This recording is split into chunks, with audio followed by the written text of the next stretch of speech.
Hi, everyone. Thank you all so much for joining us this evening. I'm Alex Zago, the Director of Programming at the USC School of Cinematic Arts. And tonight we have a very special collaboration between Outside the Box Office and our African American Cinema Society. We're going to be presenting the feature documentary, Mr. Soul.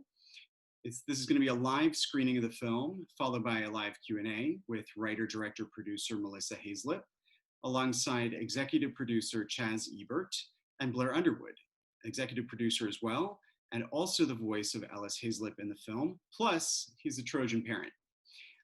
The Q&A will be moderated by SCA MFA candidate Nana Adwoa Frimpong.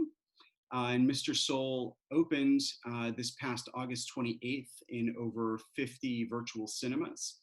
The film runs about an hour and 40 minutes, and we'll screen share it in a moment, and then we'll come back for the Q&A. I'd like to now introduce Victoria Renee, the co-president of the African American Cinema Society, to say some words. Hello, everyone. Hope you guys can hear me out there. My name is Victoria Renee. I am the graduate co-president of the African American Cinema Society. I want to thank you all for coming out to this event and viewing this screening tonight. If anyone is interested in our upcoming events, I'm going to drop a link in the chat box for you to sign up for our contact list. Additionally, we have our upcoming general body meeting that will be September 11th. So if you sign up using our contact list, you will receive that information. Additionally, this year AACS is working on developing a scholarship fund, and so I will drop a link with information in that regard as well. So thank you for attending, and I hope you all enjoy the movie.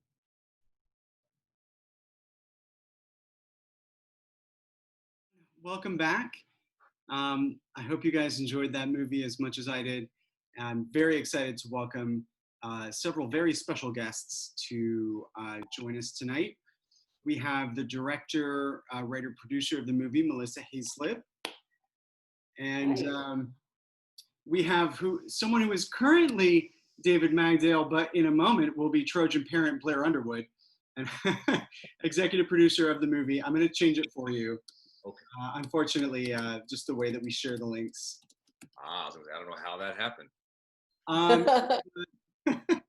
Do we have Chaz Ebert as well? She might be joining us momentarily. But let me introduce you to your host for the night, Nana Adwoa Frimpong from our MFA program. And you have your actual name up there, so you're all good to go. So I'll turn it over to Nana, and I'll be on the lookout for Chaz. Yeah, she said she's here, so she texted me. She might be on the other side. I'll look for her in the attendees. And I see Jenny Henson is in the house. Is Jenny there? Hi, Jenny, if that is you. Yes. I'm here. Got nothing but love for Jenny. She's been there for my wife and I and our 2 kids at USC. There she is from the very beginning. So nice to see you. I see you got your hands full. My kiddo too. Great to see you. Oh, look at that cutie pie. Okay, so I found Chaz. She's coming over now. And whenever it's time to open things up to the audience, I'll pop back in just to help coordinate. But we like to have our students ask questions live. And so we'll move people in to the panelist side so that they can turn on their video. Great. Over to you. Hello, everyone. Hello. Hello. Hi. I am so excited and so honored to be speaking to all of you. Miss Ebert, Mr. Underwood, both of you are inspirations to me. And so this space I'm overwhelmed and overjoyed. And I have to acknowledge how full circle this is, because Miss Haizlip, I saw this film for the first time 2 years ago when I was living and going to school in Toronto. And I remember I had gone to the theater by myself, and you had come up and spoken, and it was the first time I thought of myself. I thought that I could be a filmmaker. And so I would be remiss not to acknowledge the full circle moment that is right now. So thank you. So let's get into it. Mr. Soul, exclamation point. For you, Ms. Haizlip, how did this story come to be, and why did you feel so compelled to tell it now? Well, this story, Mr. Soul, as those of you who've just seen, is a wonderful telling of the story of soul itself, Soul was a television show on PBS from 1968 to 1973, and it really single-handedly changed the face of television by bringing diversity, freedom of expression, creativity, and the full spectrum of the Black experience. And that was not the model we knew for television, and certainly not late night television at the time in 1968. So this really intrigued me because not only was it a personal story, since Ellis Haizlip is my uncle, but it really was this rife and very fertile moment of our history that is so deeply connected in terms of being a revolution to what's happening now, both along the administration side and along the revolution of the people. And I thought, what better time to bring it to the public, especially right now, in terms of bringing it out during a pandemic, which hasn't been easy for sure, especially for all the folks who've lost their lives, and it's hurt the economy and hurt people's wallets. And so this is a very dark time, and I think of our film as being uplifting and positive and inspiring, and especially for Black people who have really felt the brunt of the COVID more than others and more than most, and can be very discouraged right now. I thought we needed sort of a unifying cultural moment, if you will, and our film has stood out that way as being very powerful and very moving and very reminiscent of a time of change. And so I'd like to think that we could use that right now to unify us and to create a new cultural expression as we are on the eve of a big change in our society. So we decided to bring it forward now in a very new way in terms of a model, in terms of a virtual cinema release. But that's indicative of how we're living and how we're adapting to a very virtual world. And so we wanted to be of the times and do something that would reach people in their homes and their hearts at a time when I think we need it most, now more than ever. Yes, most definitely. And that's exactly the effect it's had on me. Mr. Underwood and Miss Ebert, I'm wondering for you as executive producers, what compelled you to get on board and tell this story? Miss Ebert, would you like to go first? Why don't you go first? Oh, all right. Well, thank you for asking me, but I love hearing your voice when you speak, so I want to hear you first. oh, you're too kind. Well, listen, I will tell you that the how I got involved was very simply through an invitation from the great Melissa Haizlip. She had compiled the documentary. She had completed the documentary and produced it and wrote it and directed it. And it is very much a labor of love. I see it as a very objective, exceptional, masterful love letter to her uncle, Ellis Haizlip. And I wanted to be a part of it. I saw the trailer. She sent me the trailer, and I was just absolutely just taken aback by what this show was. So I was not aware of Soul. I was not aware of the show at all. This was my introduction to it. When I saw all of these incredible artists and poets and politicians and personalities that all congregated on this stage of Soul from 1968 to 1973, and I was just flabbergasted that I had not heard of it, number one, and a lot of people I had spoken to in my generation had not heard of it. So I don't think I could return the call fast enough to Melissa and say, yeah, I definitely would. I'd be honored to narrate and be the voice of Ellis Haizlip. But if there's anything else I can do to be a part of this project, to speak to this project and to the work that you've done, to expose a time in history that was so vitally important, that is relevant, as Melissa said, today, in terms of what fueled that show and what fueled the artistry of that time. It's necessary and relevant today as much as it was then. And I would say that I came in a little differently from the philanthropy side at first, because the great Melissa Haizlip was the recipient of the Roger and Chaz Ebert Foundation Award at the at Project Involve through the Independent Spirit Awards. And when I heard about her project, I was so excited because I did know about Soul. I had watched it. My generation knew, I mean, I'm from Chicago, so We had the Third World Press here. We had Brother Mahabuti Baraka, Amira Baraka, Nikki Giovanni, Sonia Sanchez. They would all come through here to speak. It was called Operation Breadbasket at the time, Operation Push, and the Reverend Jesse Jackson was here. We had Ebony Magazine and Jet. So a lot of the people would also come through Chicago at that time. And back then, it was a time where I was very active as the head of the, in college, of the Black Student Union. So I would also speak on stages with some of those people as we went around the country.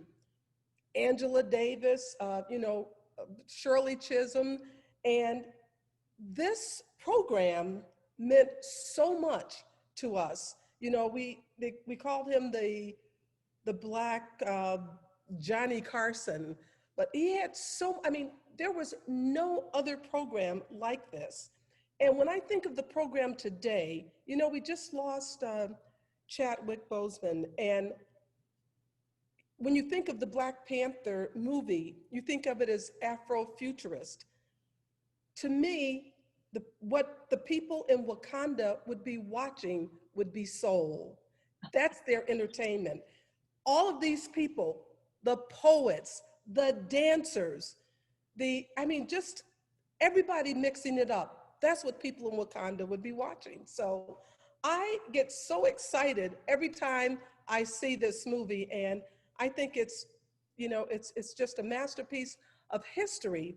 But the reason that I talked about my history with the movie, with that time, is because the 60s and 70s remind me of this time that we're going through now. So I think that this is the best time to have this movie and to see a reminder of what was, and maybe I'm hoping that we'll have a renaissance of things as a result of this movie and as a result of our social upheaval and continuing struggle for justice that we're going through. So.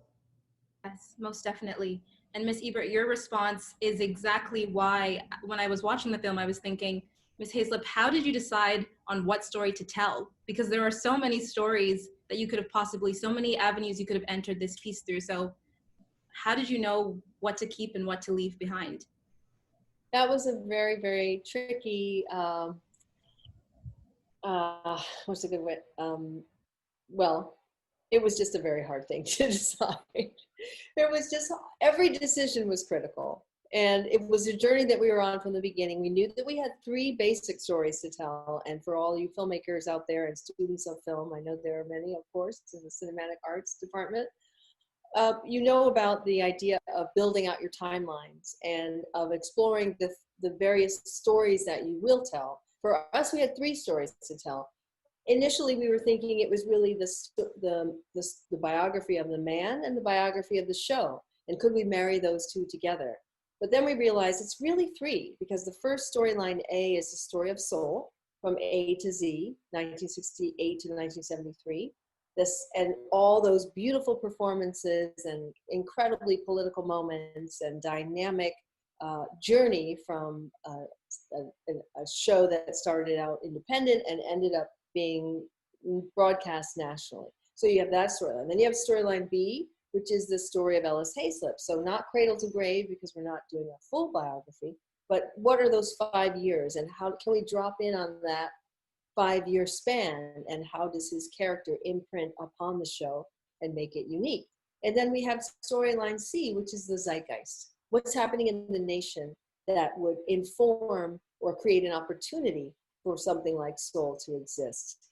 And so we have these literally three different films that we did shoot and edit, and we had them all around the room in color coordinated 3x5 cards for each storyline. And then the idea was, how do we take all 3 and collapse them into one?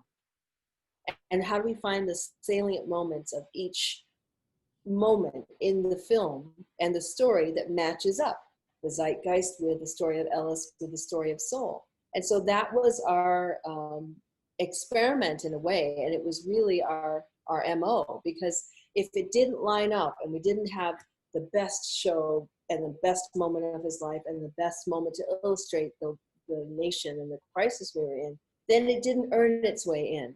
So everything had to earn its way. So nothing was extraneous, even though we fell in love with all of the soul footage. If it wasn't serving a greater purpose and wasn't a workhorse, then we couldn't use it. That was kind of the rule of thumb. And could we say, can we be economic with our storytelling and still tell all those parts in one story? And so that's where you get all the layering and the nuance, which was really important to us, because you're talking about a story that has so much information. It's visual, it's oral, it's historical. It's there's a visual aesthetic of the show that we have to consider. You know, can we match that?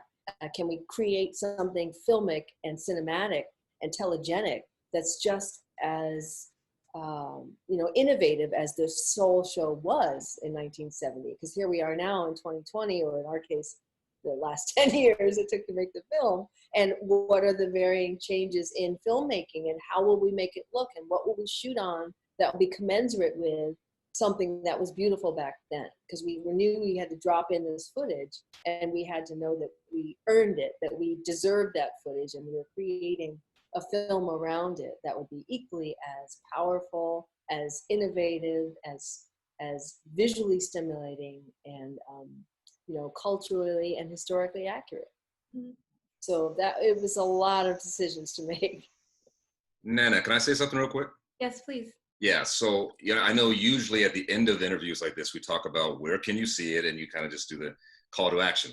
Yeah. But this is a different time. And when Melissa talks about being innovative then, the show, and the zeitgeist of then, there's a zeitgeist of now, the times in which we live.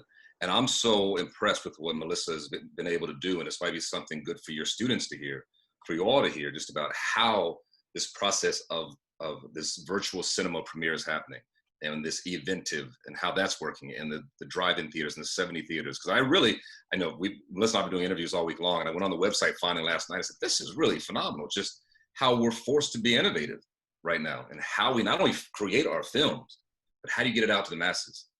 You mind speaking on that real quick, Melissa? Yeah, no, this is really exciting, and thanks for the great kickoff, because one of the things we're doing is being innovative, just the way Ellis Haizlip was innovative for his time. We thought, well, how do we get this out in a way that is accessible, that is a way that is still independent, that is post-genre in a way, because we're trying to move beyond the models that we know, just like Ellis was moving beyond the typical late night host model of television, because yes, it was supposed to be the Black Tonight show, but it was way more than that. So how do we do that now at a time when we are all sheltering in place, when we're trying to stay safe, when we're trying to survive, but we're also trying to use our art as healing, and art is healing, really. And so can we come together, and can we experience art collectively, even though we're apart?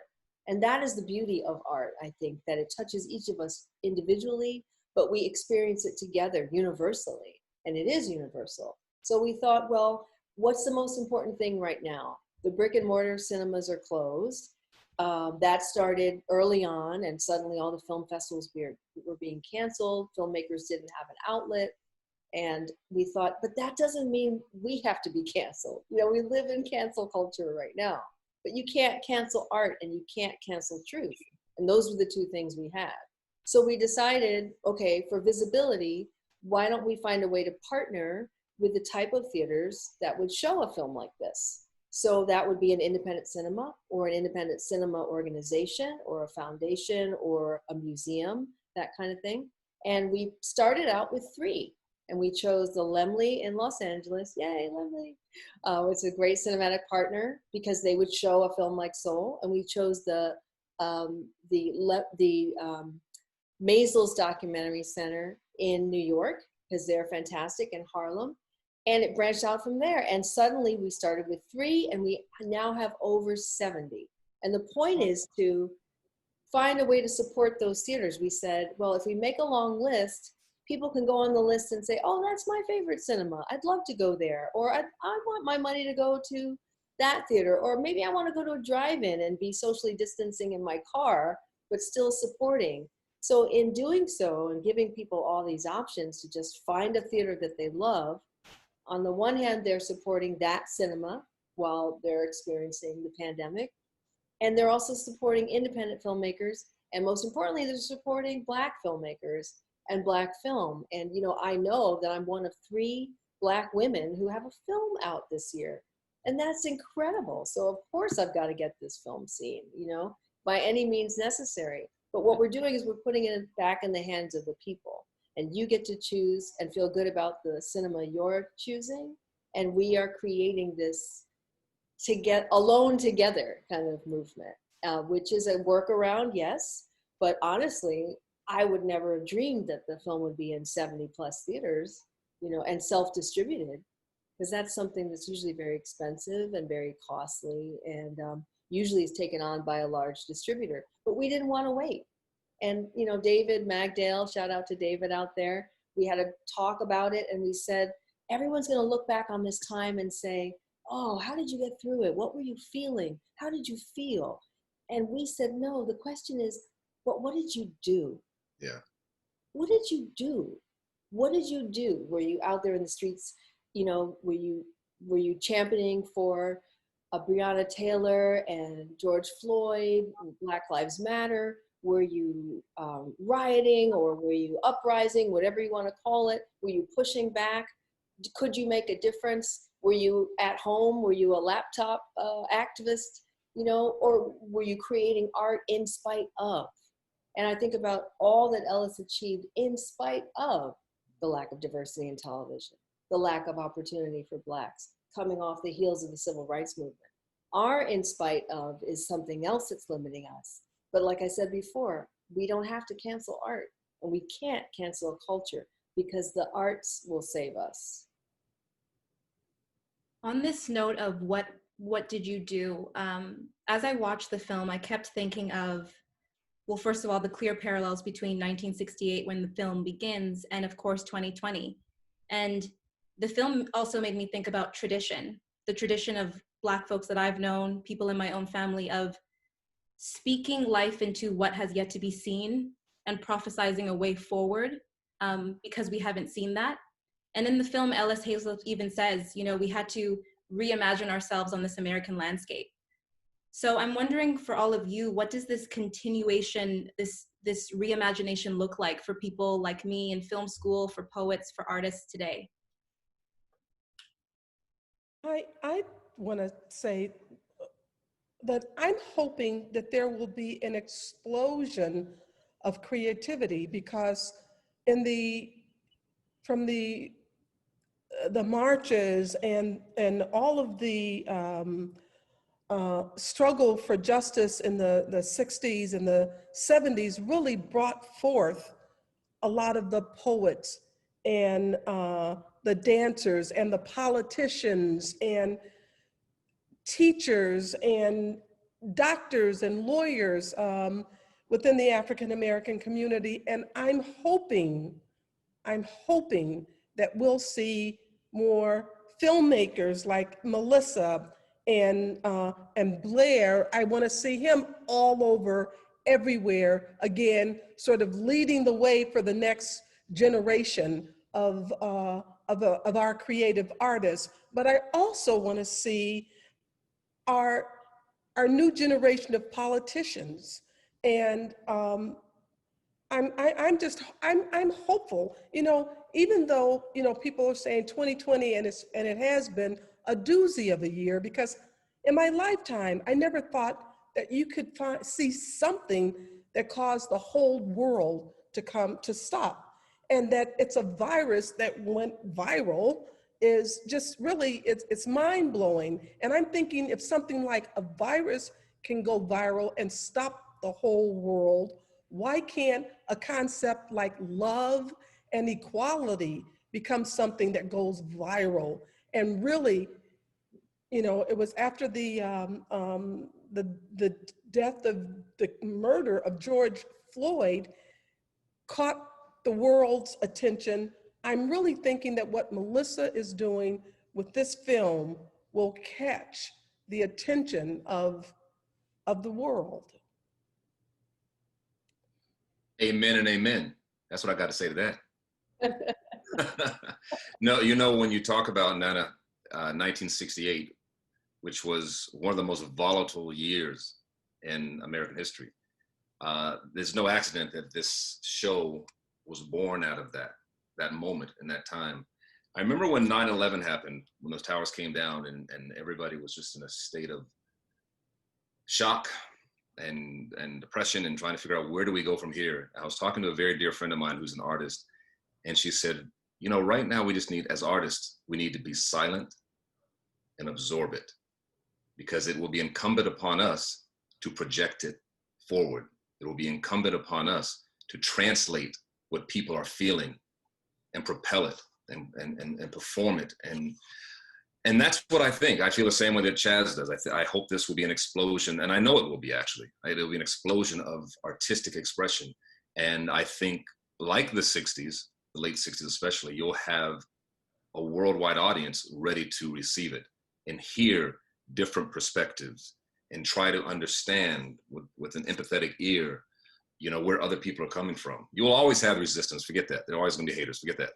But by and large, where society is moving, as it did then, it was a major paradigm shift in American culture. We're living through the same thing, and artistry and artists are on the front lines of that, helping people put it in perspective and process what they're feeling and thinking and planning and strategizing and organizing.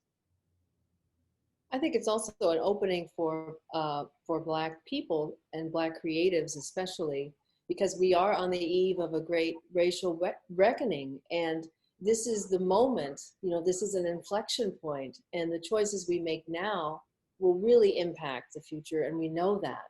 And so this idea of using this moment, not to exploit it, certainly, because there have been so many tragedies along the way, but to really see the opening and to really explore this opportunity to be completely unapologetic and to realign with allies that we do have, but to really get that voice out. And so that's what felt so both poignant and important about putting the film out now. And people have questioned us, like, why would you do it now? No one can go to the theater. And I said, ironically, we are all the more reflective of what's happening around us. We are all at home looking for something to do, of course, but also looking for guidance and looking for inspiration and looking at our past, present, and future, and understanding how far we've come and yet how far we have yet to go in terms of representation and equality. And all of those elements we are examining in ways we never have. So perhaps it is you know, I hate to think it's, oh, well, there's a new interest in Black culture again. I don't think it's that reason. I think that's unreasonable to say. It's more about look at this opportunity to appreciate Black culture and maybe to reposition Black culture, and for other people to come to an greater understanding of Black culture and Black history and Black struggle, Black love, Black excellence, all of these things that are upon us. And it is incumbent upon us to deal with these things that we haven't dealt with. And I think that will come out in the art all the more. And luckily for us, we had finished this film with some polishing we still had to do. But to have this to give to the world at this moment, it seemed like, well, why would we wait? Why should we wait? Which is always a question. Why do you wait? And we decided, well, we're going to have to DIY it and come up with a new model. And that wasn't that hard to do. You know, two words keep coming up in politics and actually in geopolitical situations: empathy and compassion. People are saying, where is it? Where is the empathy? You know, America was thought to be such a leader and empathetic and compassionate to the rest of the world. And it seems like the last, 4 years, I'm not making this partisan, we were losing that. And it's something that's so important, that to understand, to walk in someone else's shoes and to feel what it feels like to be a person of a different race or a different gender, nationality, a different religion, it's so important. And I think when you watch Mr. Soul, you see all of that, and it's so clear to, I mean, it's so visceral. I'm just losing my train of thought here, but it was just, I just think that that this is the time. So. Yeah. Indeed. Do you have something to say, Mr. Underwood? Nope, I'm just co-signing. You're just saying, yeah, okay, cool.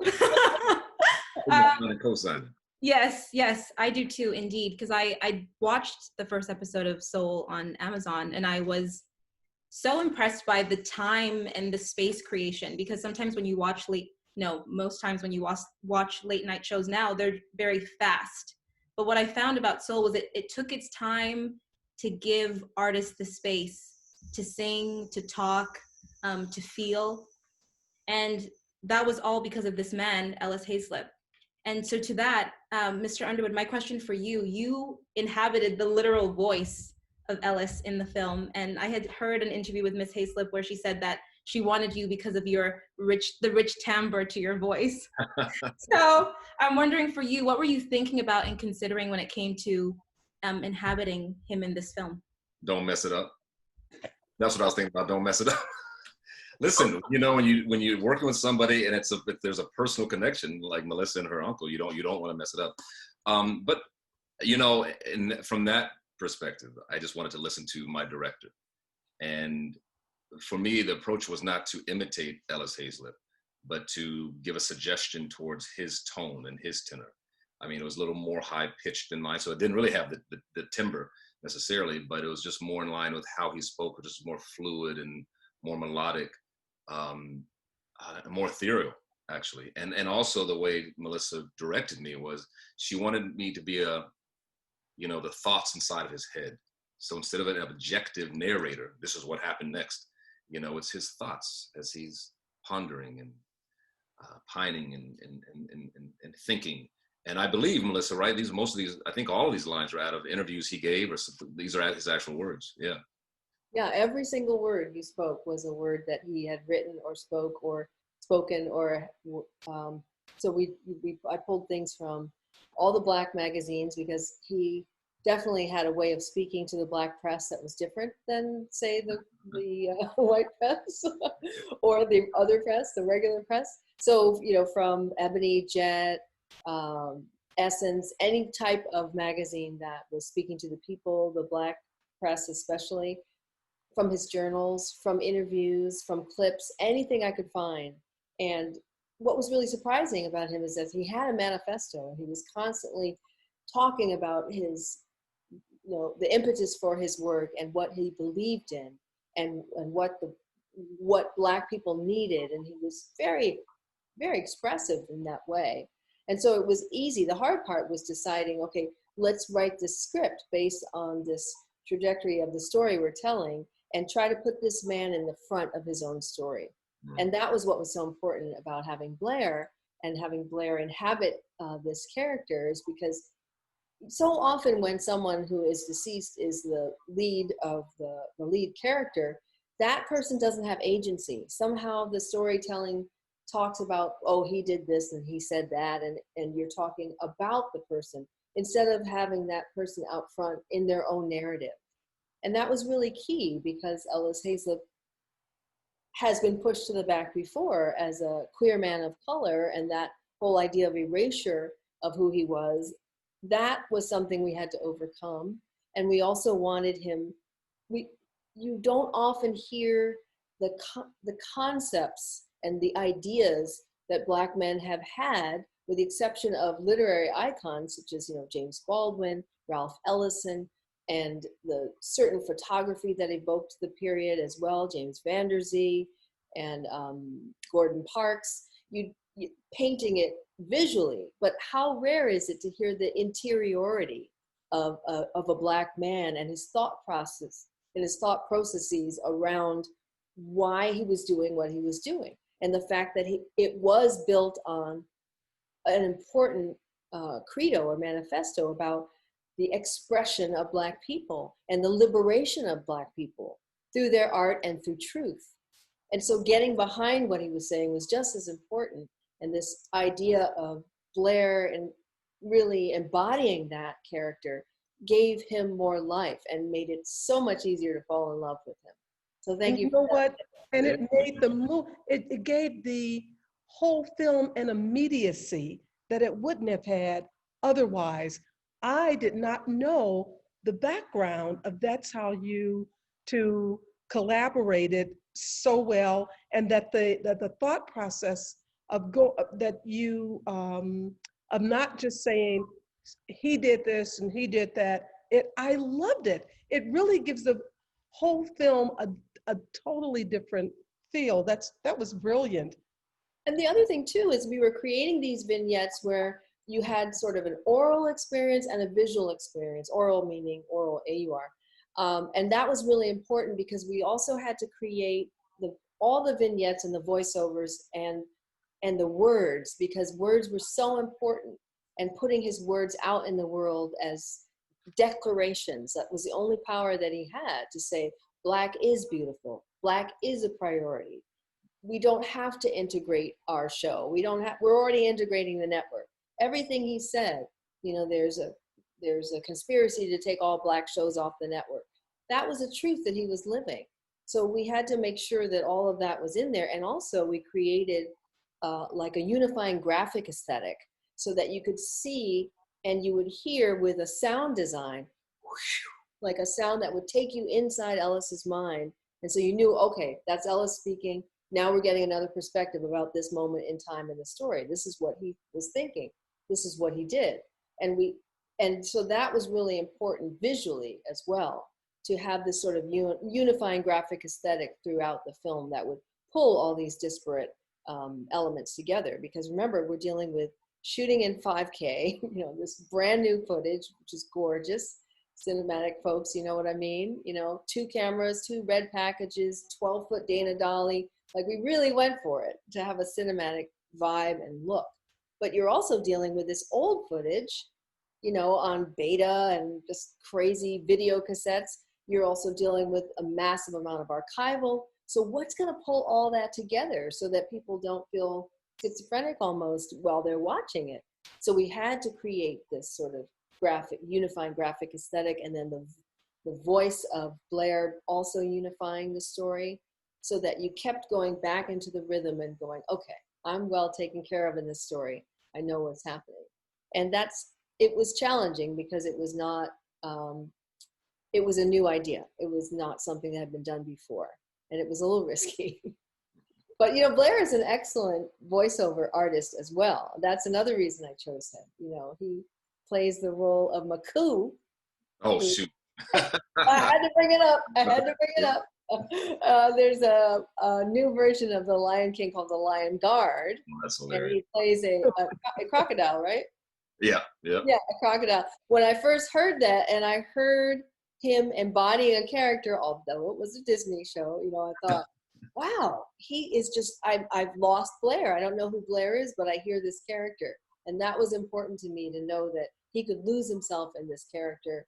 And we would kind of know who it was, but we wouldn't be sure. And that way we could still focus on Ellis. And that takes a lot of skill and an extraordinary amount of talent to be able to take direction and lose yourself in the character. And so hats off to you. Take direction. Thank you.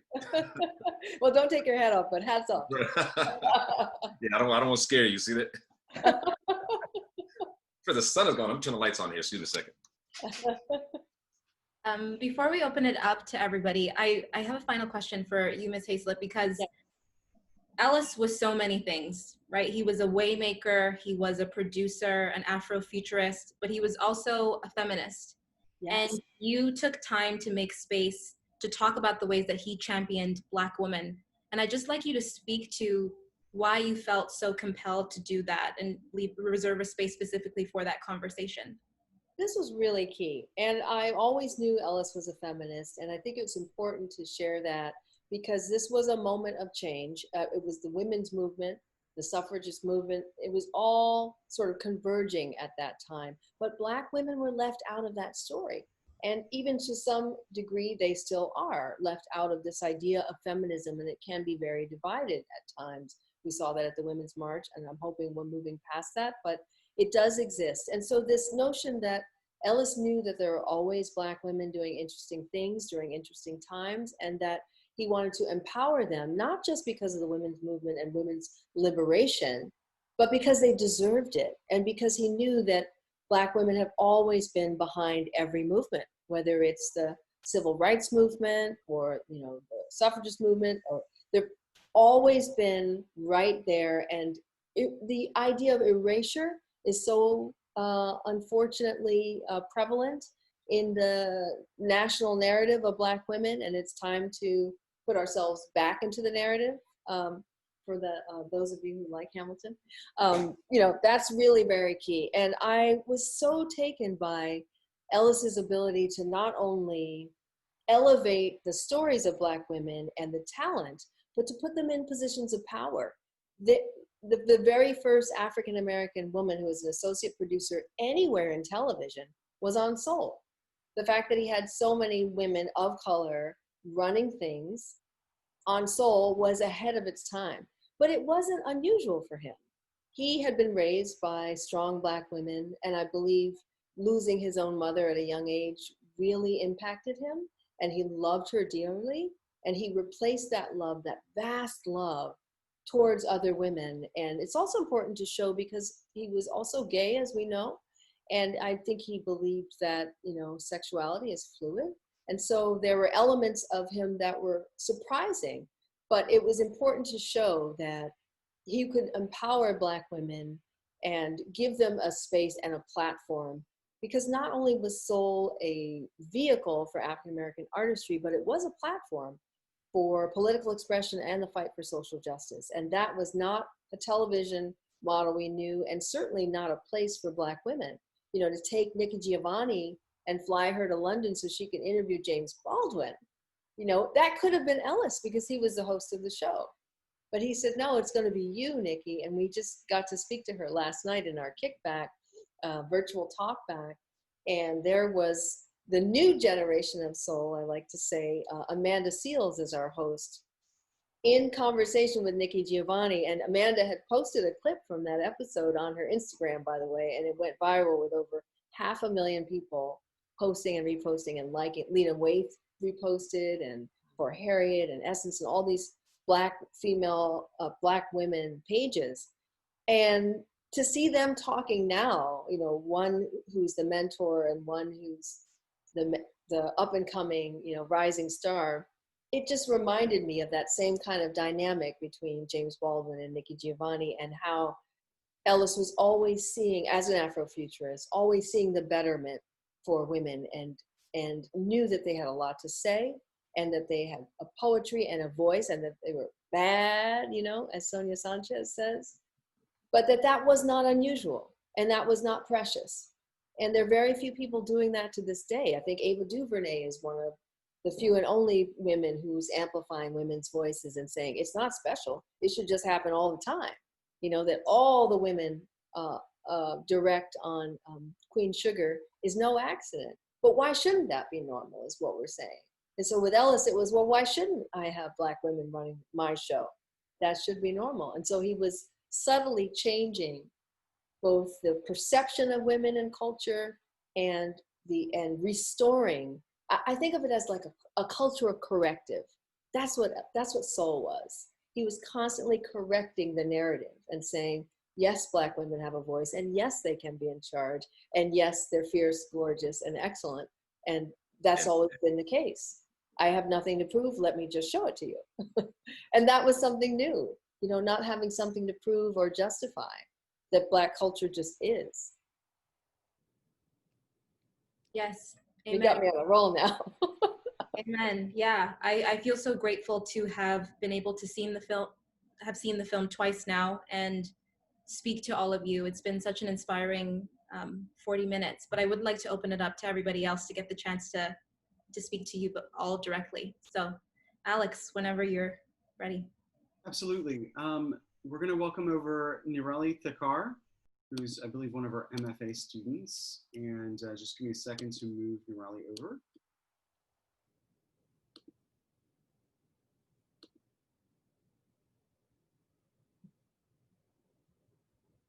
And while we're waiting, are you a film student yourself? Director, actor? I am. I'm in the MFA production program. Nice. Producer, writer, director. Yes. Above. Multi-hyphenate. I love it. You got to shine in all the departments. Wear all those hats. Yeah, yeah. Yeah.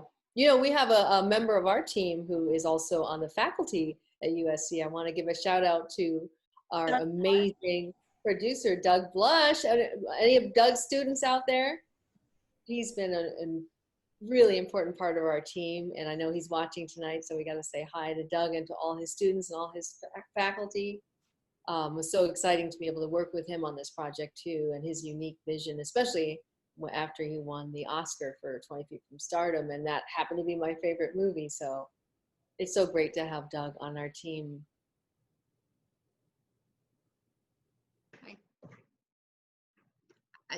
Should I go now?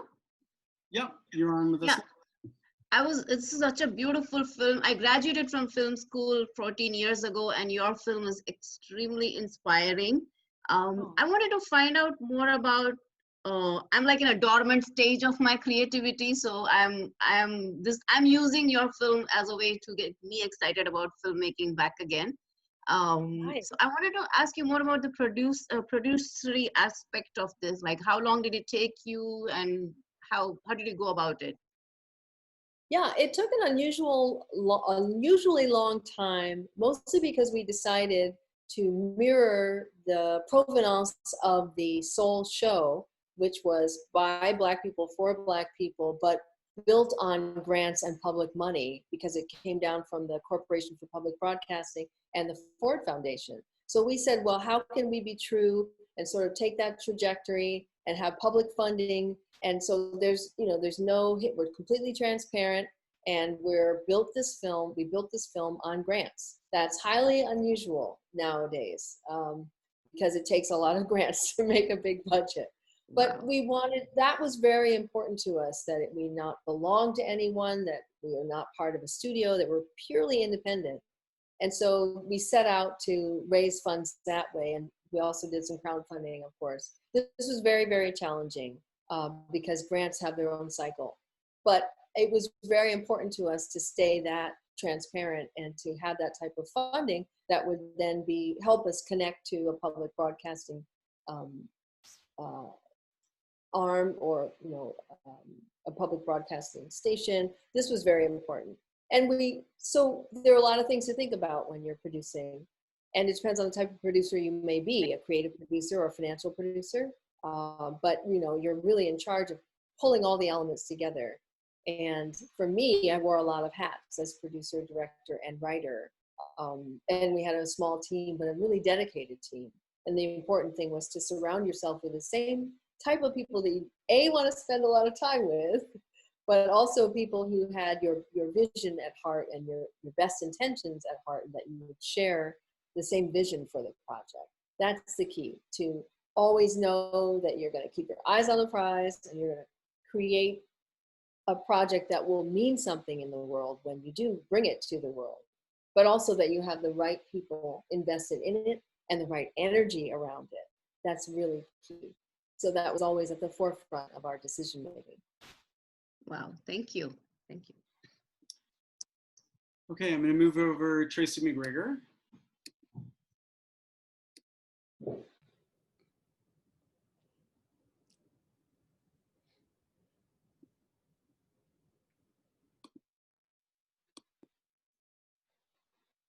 Okay, Tracy, you're on with us.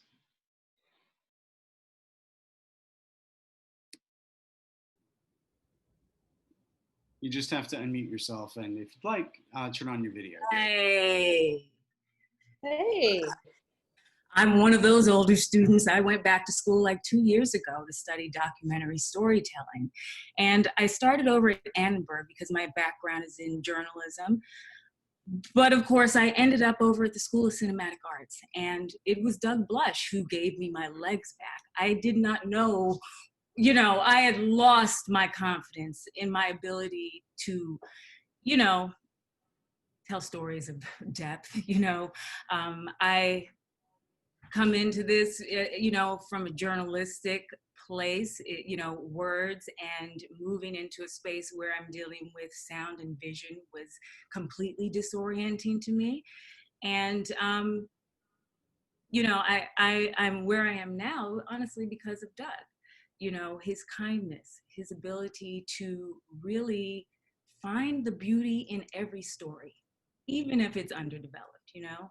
I was really impressed with so many things, you know, with this film.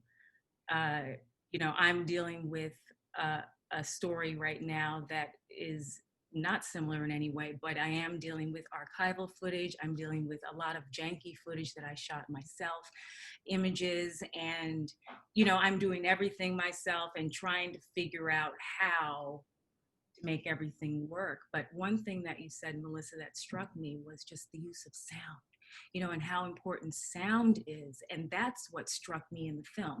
Not just the music, but the sound effects, the things that held your attention, you know, from moment to moment. And also the voices that you chose to tell the story. I mean, you know, as a storyteller myself, and who's trying to enter into an industry that, you know, there's not enough of us telling our stories.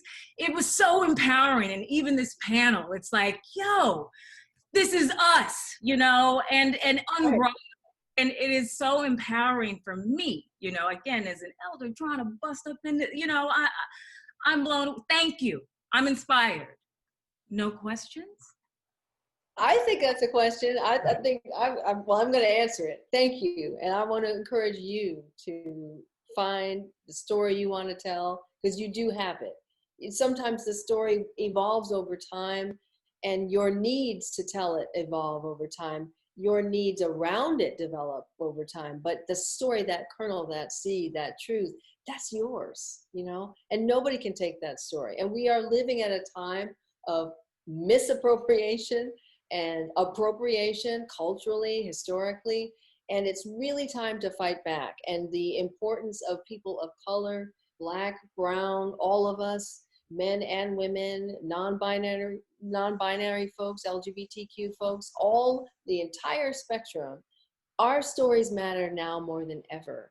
And as we are coming together and being torn apart by various things, but especially this administration, all the more reason to examine these stories. Let this opening be something to step all the way in. I almost cursed right there, but I held back. You know, step all the way in, all the way the blank in, and say, our stories matter, because they do. They have always mattered. But I think now, when finally we're starting to see, and the veil is being pulled back from the eyes of those who haven't been considerate of all of our stories, that now is the moment, and now is the time, because it's almost like we're on the verge of this reckoning, is the best way I can put it. And so that's why I feel like this Mr. Soul story has to kick down the doors. And for years, people told me that someone else should tell this story. And I kept saying, no, it has to be me. I'm uniquely situated. But just like you are, you're uniquely situated to tell your story. And all people of color, like, we have some serious catching up to do in terms of opportunities. But that doesn't mean that the stories aren't there. They've always been there. And, you know, hats off to everyone who has made room for those stories. But, and the thing about Ellis is that he was always trying to make more room.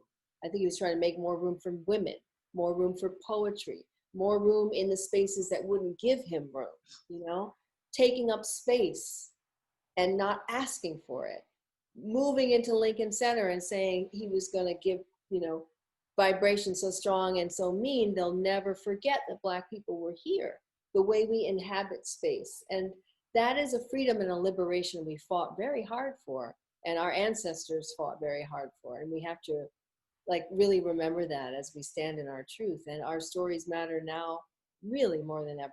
I really feel that way.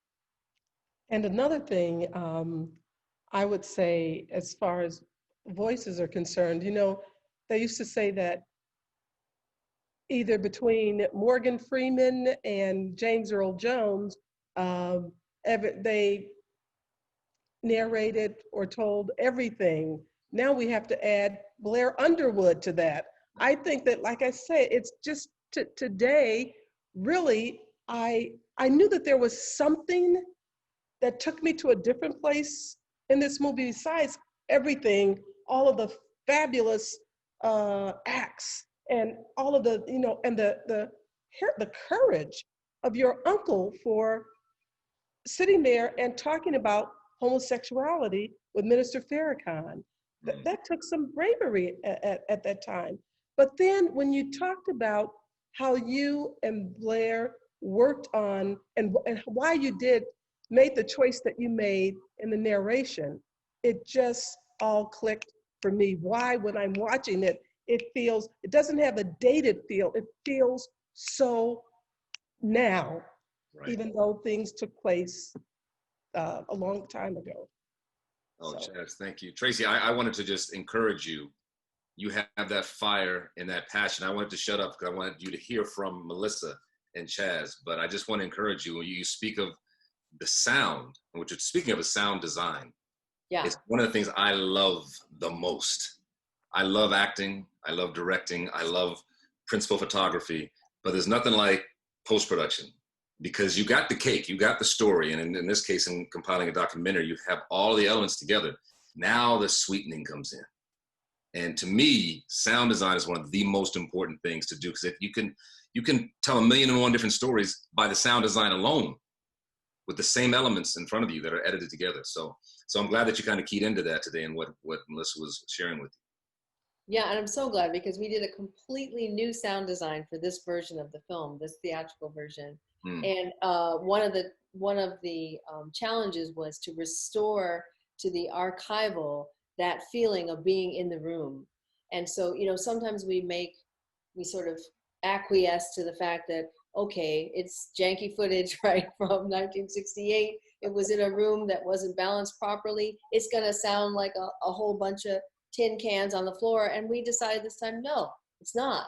We're going to, here's the thing, we are a modern audience used to 5.1 stereo, you know, the best sound.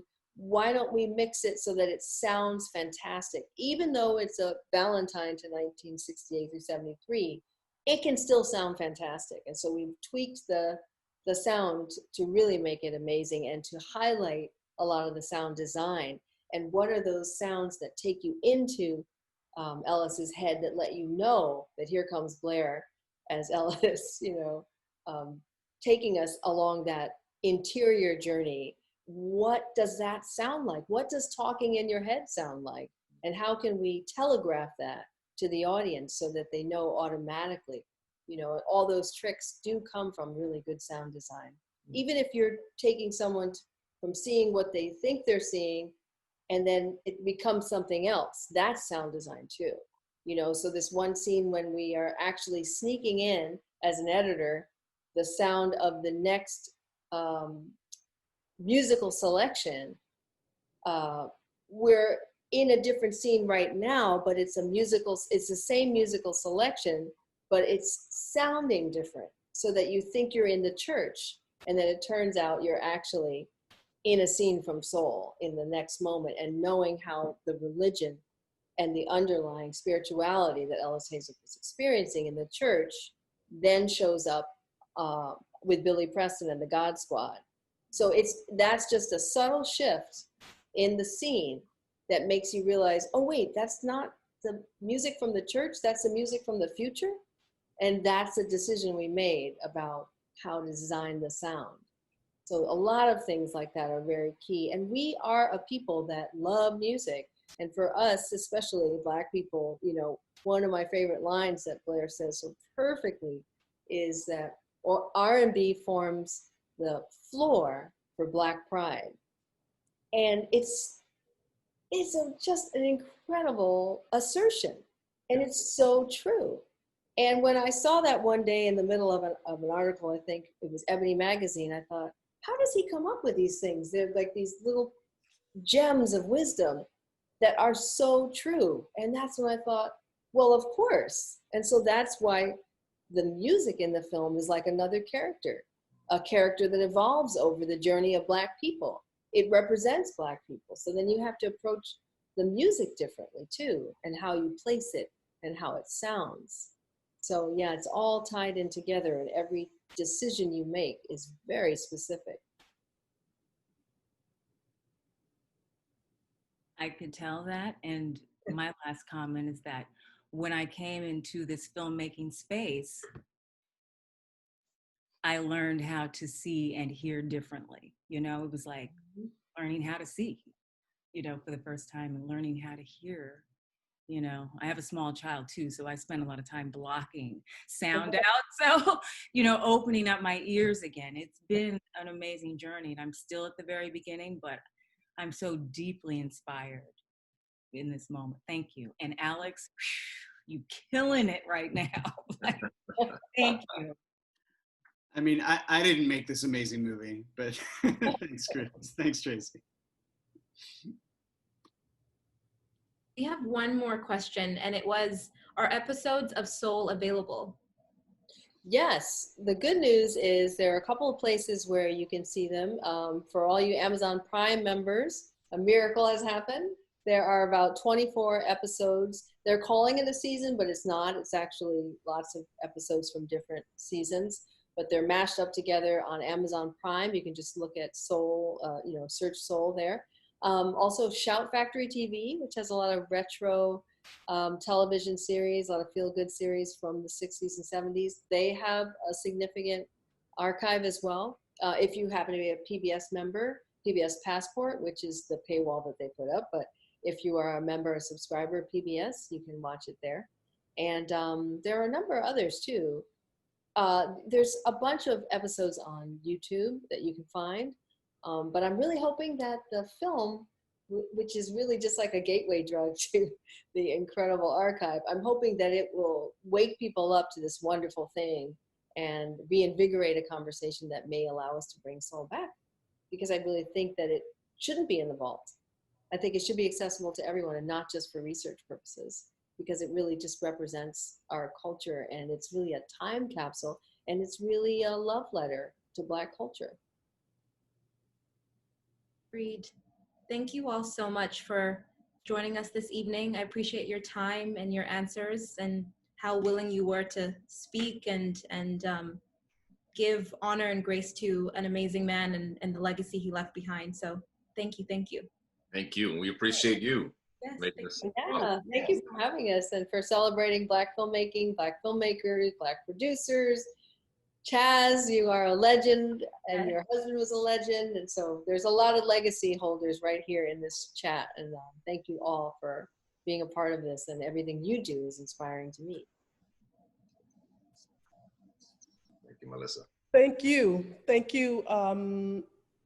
I can't wait to see what the students from this class will be producing. We talk about passing things on to the next generation, and that's the whole purpose of this. I think what you did, Melissa, because I saw you work on this over the years. The other thing I just want to say really quickly, you asked a question about being an EP on this, because when you work with someone like Melissa, you see how dedicated she is. And when she talks, she gives a master class in filmmaking.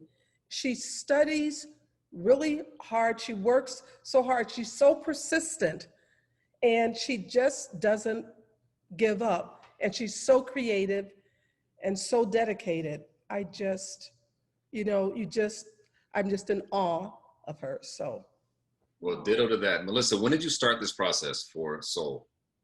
We shot the first interview in November 2009. 2009. Yeah. Okay. So 11 years ago. So it's 11 years now, yeah. That is a picture of dedication and persistence. And I echo what Chaz just said. And I'm in awe of you and your talent, your ability, your artistry, but also your tenacity. to tell the story and to be persistent in the face of people saying somebody else should tell the story. And you said, no, no, no, I should tell the story. I'm uniquely suited to. I should tell the story. And you did it. And that's what it takes. That's what it takes to make anything happen, especially in this industry. So that's why I love doing these interviews with you. I like to sit back and listen to you. You inspire me. Oh, Blair. Well, that's very sweet. You inspire me too. Very true. Very true. So thank you for having us. Thank you for having us. Yes. Shout out to USC. Thank you guys very much. Yeah. I just want to add, you have an open invitation to come present this on the big screen in our Dolby Atmos theater as soon as we're back. Wow. I would love that because we have a killer 5-1 stereo mix. I'm just dying to hear it. I haven't heard it. We mixed it and I haven't been able to hear it because we did this finishing from home. January, I'm told. Okay. I'm sure that'll change. Fingers crossed. But for now. Yeah, absolutely. I would love to bring this back and have something in person to complement everything that we just experienced tonight. Because yeah, I think that the opportunity to talk with people in this way is really wonderful. But I really want to put this movie up on a big screen. So I really hope that we can do that soon. I would love that. I'm game. Sounds good to me. Good night, everyone. Thank you all so much. All right, guys. Take care. Bye. Thank you. All right. Bye-bye.